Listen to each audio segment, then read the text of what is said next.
Right, these pictures just into us in those cars are Manchester United's two new signings, Matthijs de Ligt and Noussair Mazraoui. They are now at Manchester United's training ground.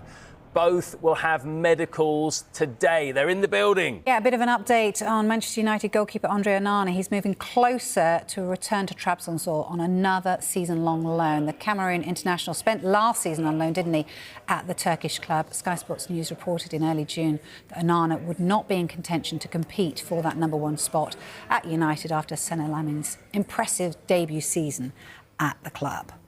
Right, time now to look at this morning's newspapers. And Dave, you picked up 3 stories, starting with a bit of transfer news in the Mail. Yep, we mentioned it in the last hour. Sandro Tonali, his future uncertain at Newcastle this summer. We've been reporting over the weekend an offer's been turned down by from Spurs. Our man Keith Downey's been right across it, as has our Spurs man Michael Bridge.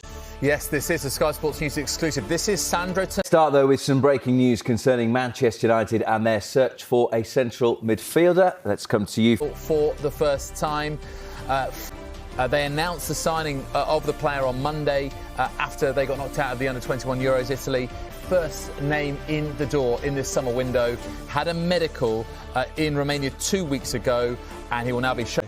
Izzy, you mentioned Sandro Tonali as well. First Premier League start for him against City since, well, in pretty much a year. Yeah.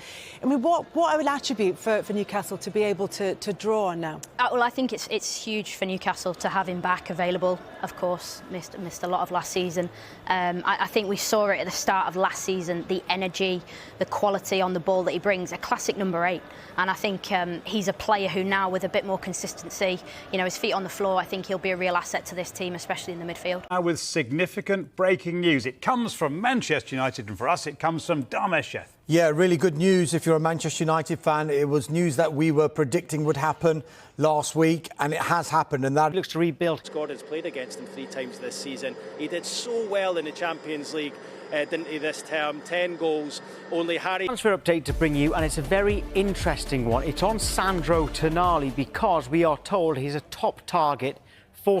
We're going to start the transfer show this hour with significant breaking news. It comes from Manchester United, and for us it comes from Darmesheth. Yeah, really good news if you're a Manchester United fan. It was news that we were predicting would happen last week, and it has happened, and that looks to rebuild his squad after helping from the Premier League. Now, one of Spurs' top priorities this summer is improving the technical ability of the squad and bringing in a midfielder that can dictate play. And Tonali has been identified as an ideal candidate for that role. But, of course, he plays for Newcastle United, and they would only consider selling Tonali, who's got a contract until 2029, for a huge fee. And it's very important to say that Newcastle United do not want to lose him. But we can tell you that Spurs do want Sandro Tonali. He is a key target for...